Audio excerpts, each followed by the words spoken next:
여러분 안녕하세요. 세계 경제는 지금 커런트 이슈즈 오브 글로벌 이코노미 편집자 정견만입니다. 네, 12월 9일자 세계 경제는 지금 시작하겠습니다. 오늘 토픽 한 건, 단신 6건, 그리고 오늘 소개할 명시는 링컨 대통령 서거 당시의 추모시 오 캡틴 마이 캡틴입니다.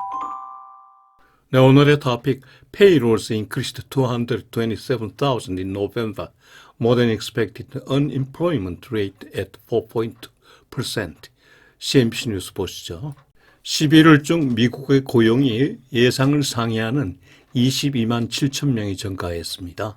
전월 대비 3만 6천 명이 많았습니다.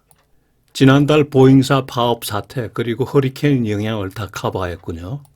그러나 실업률은 전월 대비 0.1%포인트 상승한 4.2%를 기록하였습니다. 취업 포기자와 파트타이머를 포함한 광의의 실업률은 7.8%로 소폭 상승하였습니다. 오른쪽 위 그래프는 월별 고용 증가 추이이고요. 아래쪽은 실업률 추이입니다. 업종별 고용 동향을 보면요. 건강관리가 5만 4천 명으로 가장 많고 다음이 여가 및 접대 5만 3천 명, 정부 부문이 3만 3천 명으로 정부 부문 고용이 꾸준히 증가하네요. 그리고 사회 보조가 1만 9천 명 증가했습니다. 그러나 소매 판매 부문 고용은 2만 8천 명 감소하였는데요. 예년보다 늦어진 추수감사절 그리고 온라인 판매 증가 때문이라고 하네요. 경제활동 참가율 participation rate는 62.5%로 전월보다 0.1%포인트 하락하였습니다. 시간당 평균 임금은 전년 동기 대비 4% 증가했습니다. 전월 대비로도 0.4% 증가했습니다. 예상보다 각각 0.1%포인트 상회하였습니다. 임금 상승률이 물가 상승률을 상회함에 따라서 실질 소득이 증가하고 소비가 늘어나는 효과를 가져올 수 있겠군요. 11월 고용 보고서를 보면은 미국의 고용이 안정적으로 유지되고 있고 임금도 상승하고 있음을 볼 수 있죠. 시장에서의 반응은 당연히 주가가 상승하고 국채 수익률은 하락하였습니다. 이런 적당한 수준의 그 고용 보고서에 근거해서 다음 주 수요일 FOMC 회의에서 기준금리 25bp 인하 확률이 증가했습니다. 다음 페이지에 그 패드워치 트래커를 참조하시면 되는데요. 네, 패드워치 트래커로 본 향후 연준 금리 예상표입니다. 네, 먼저 12월 18일 다음 주 FOMC에서의 그 페더럴 펀드 타겟 레이트 확률을 보면요. 25bp 인하 확률이 85.1%로 높습니다. 기준금리를 현재와 같이 4.5에서 4.75%로 동결할 확률은 14.9%에 불과합니다. 그리고 오른쪽 내년 1월 29일 FOMC에서의 그 페더럴 펀드 타겟 레이트 확률을 보면요. 현재와 같이 4.5에서 4.75%로 동결할 확률이 9.0%에 불과하고요. 25bp 인하가 64.9%로 가장 높습니다. 그리고 50bp 인하 의견도 26.1%입니다. 결론적으로 12월 18일자에 25bp 인하하고 내년 1월 29일에는 동결한다는 의견이 가장 많고 혹시 12월 18일 날 금리를 동결하면 내년 1월 29일에 25bp를 인하한다는 거죠. 네, 오늘은 단신을 6건 올렸습니다. 첫 번째 단신은 인도중앙은행 Reserve Bank of India가 기준금리를 6.5%로 동결하는 대신에 지급준비율을 50bp 인하했다는 소식입니다. 두 번째 단신은 일본 노동성이 밝힌 일본의 그 기본임금이 10월 중에 2.7%나 상승하였다는 소식입니다. 32년 만에 최고 상승률이라고 하네요. 세 번째 단신은 투자은행들 IB들의 내년도 매출액이 올해보다 5.7% 증가한 3,160억 달러로 추정되고 있다는 소식입니다. 네 번째 단신은 미국 항소법원이 틱톡의 미국 내 영업 금지 법안을 지지하는 판결을 하였다는 소식입니다. 틱톡 측은 대부분에 상소할 예정이라고 하네요. 다섯 번째 단신은 트럼프에게 거액 정치 자금을 기부한 사람들이 정부 요직에 내정되고 있다는 소식입니다. 여섯 번째 단시는 다음 주 미국 금융시장 주요 이슈 및 일정입니다. 오늘 소개할 명시는 링컨 대통령 서거 당시 월트 히트맨이 쓴 추모시 오 캡틴 마이 캡틴입니다. 네, 오늘 첫 번째 단시는 인도중앙은행 리저브 뱅크 오브 인디아가 기준금리를 6.5% 현행 동결하는 대신에 지급준비율을 4.5%에서 4.0%로 50bp 인하했다는 소식입니다. 인도 경제가 최근 성장률이 둔화되고 실업률이 많이 올라갔음에도 불구하고 금리를 동결한 배경을 보면요. 최근 물가가 너무 오르고 그리고 환율이 많이 올랐기 때문입니다. 이에 따라 금리를 인하하는 대신에 지급 준비율을 인하해서 시중 유동성을 지원한 거죠. 인도 중앙은행 경제 성장률 전망도 하향 조정하였습니다. 2025 회계연도에 6.6% 성장을 전망했습니다. 이는 지난 10월에 7.2% 성장 전망을 대폭 하향 조정한 거죠. 최근에 여러 나라 중앙은행 그리고 정부가 경제 성장 전망을 하향 조정하고 있죠. 한국은행도 지난 11월에 성장 전망을 하향 조정하였는데요. 올해 2.2, 내년에 1.9% 성장을 전망하였습니다. 종전 전망보다 각각 0.2%포인트씩 하향 조정한 거죠. 인도 중앙은행 5총재는 지난 10월 통화정책회의 직후에 종전의 긴축적인 정책에서 중립적으로 방향 전환을 시사했던데요. 그러자 재무장관과 상공부 장관이 금리 인하를 요구하였습니다. 그러나 인도 중앙은행은 최근에 소비자 물가가 더 올라갔고요. 환율이 또 급등하였기 때문에 금리 인하를 포기하는 대신에 지준율 인하를 한 거죠. 지난 주말 인도은행 총재는 금리 인하는 너무 성급하다 그리고 너무 위험하다라고 표현하였는데요. Very premature, very very risky하다 이렇게 표현하였네요. 다스 총재는 연임을 하였습니다. 그리고 이달 말에 2기 임기가 종료한다고 하네요. 네, 여기서 최근 퍼포먼스가 좀 나빠지고 있는 인도 경제 주요 지표들을 살펴보죠. 먼저 달러 루피아 환율을 보면요. 지난 주말 84.69까지 올라갔습니다. 오른쪽 매니 그래프를 보면 루피아 환율이 많이 올랐음을 볼 수 있죠. 네, 오른쪽 두 번째 그래프는 인도 경제의 분기별 전년 대비 성장률입니다.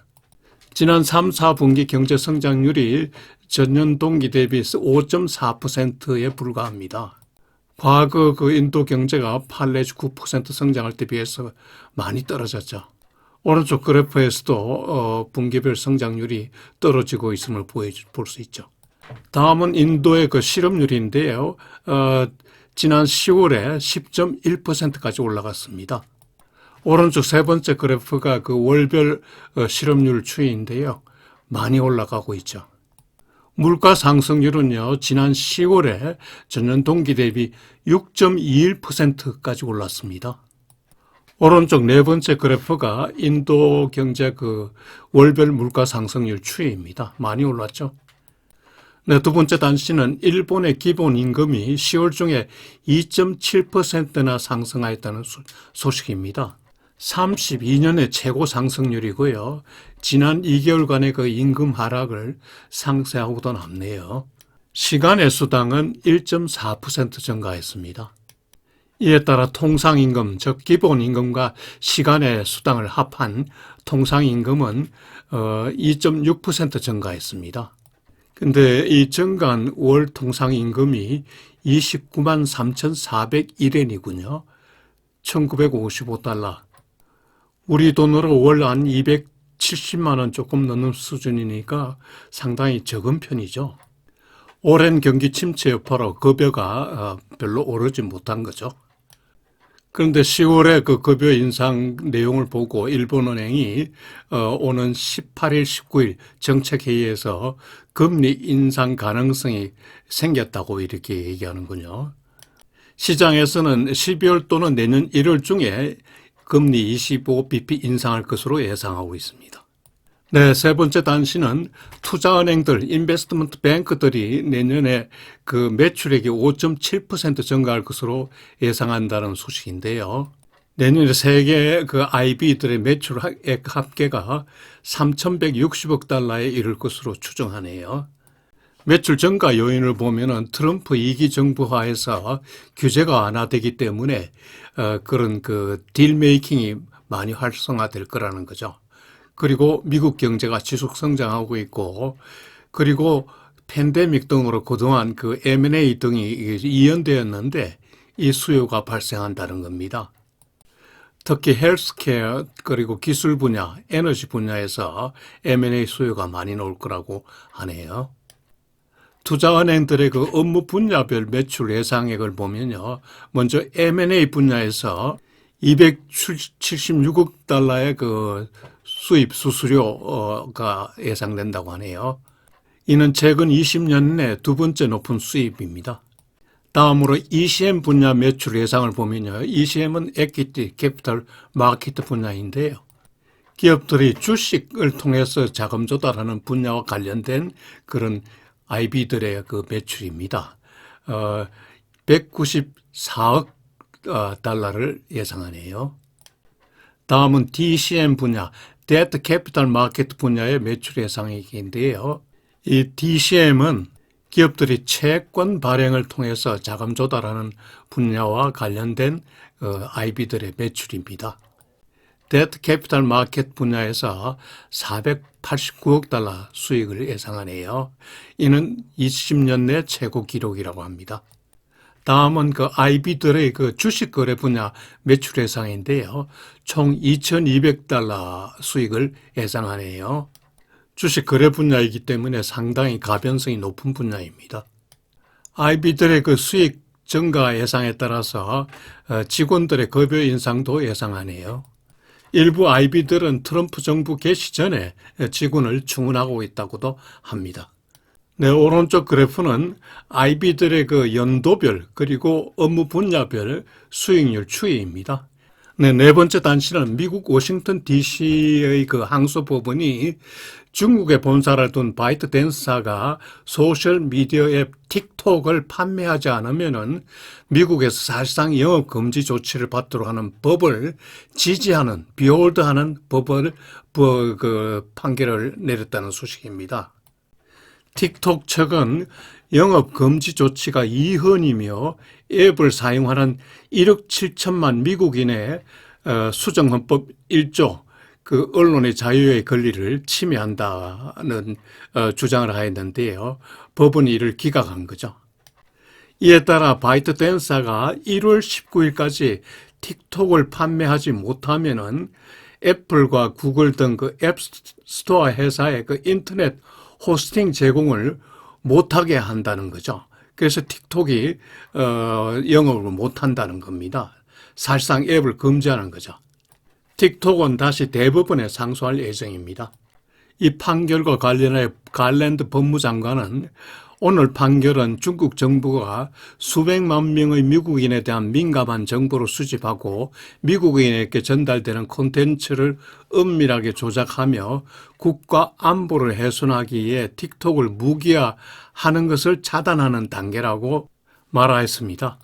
참고로 틱톡은 잘 아시겠지만은 3초에서 10분까지 짧은 그 음악, 립싱크, 코미디, 탤런트 등의 동영상을 제작 공유하는 소셜 네트워크 서비스인데요.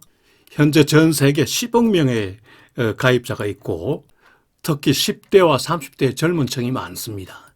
미국 인구의 절반이 이용하고 있군요. 2020년 당시 트럼프 대통령이 제안하여 금지 법안이 성안되었습니다. 틱톡이 미국 정부를 상대로 소송을 제기하여 진행 중인 거죠. 네, 다섯 번째 단시는 선거 막바지에 거액을 도널드 트럼프 정치 자금으로 기부한 사람들이 정부 요직에 내정되고 있다는 소식인데요. 일론 머스크의 경우 먼저 7,500만 달러를 그 프로 트럼프 커미티에 제공했는데 이 그 커미티가 머스크가 설립한 겁니다. 그리고 이어서 추가로 4,500만 불을 아메리카 PAC에다가 또 제공했습니다. 이것도 트럼프 진영입니다.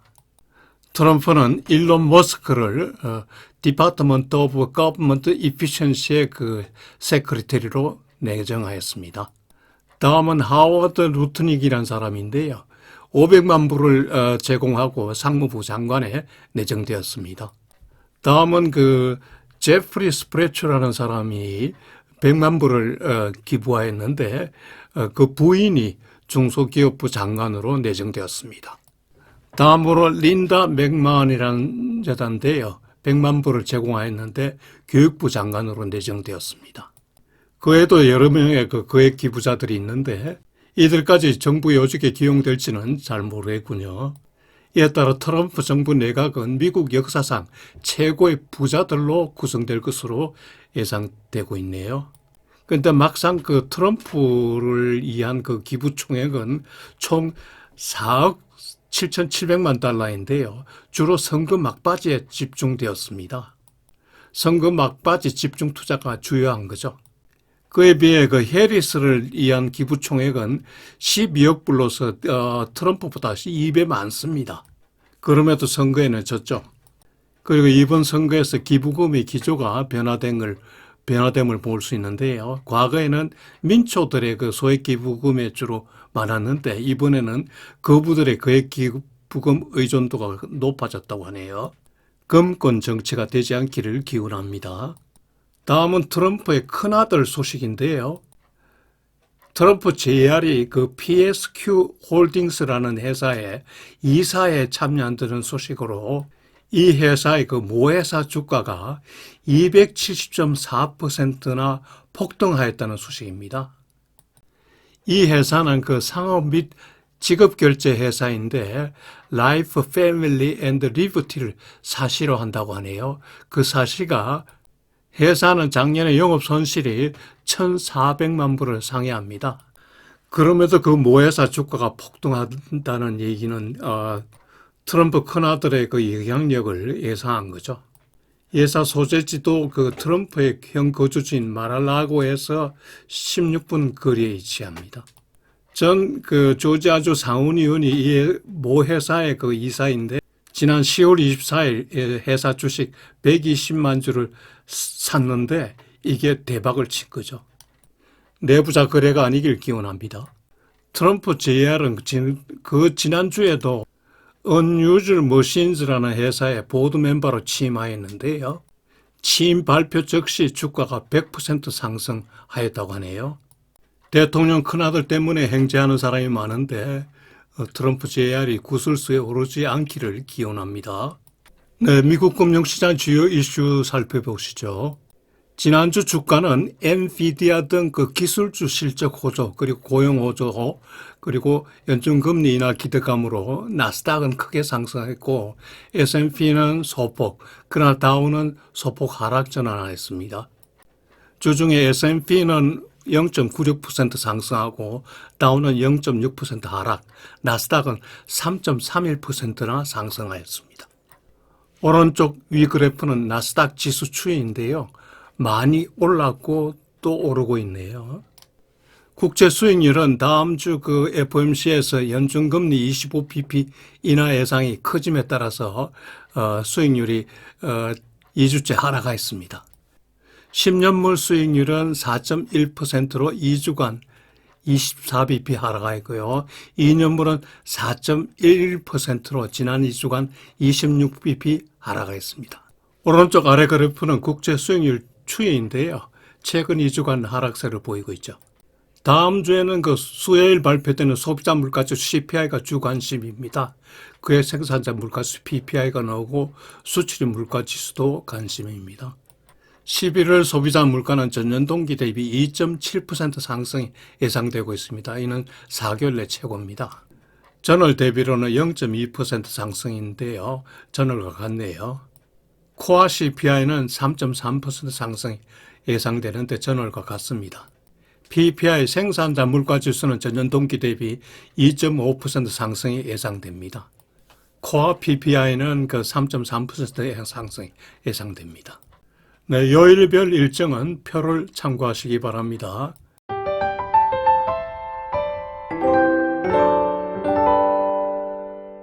네, 오늘 소개할 명시는 링컨 대통령 서거 당시 월트 히트만이 쓴 추모시 오 캡틴 마이 캡틴입니다.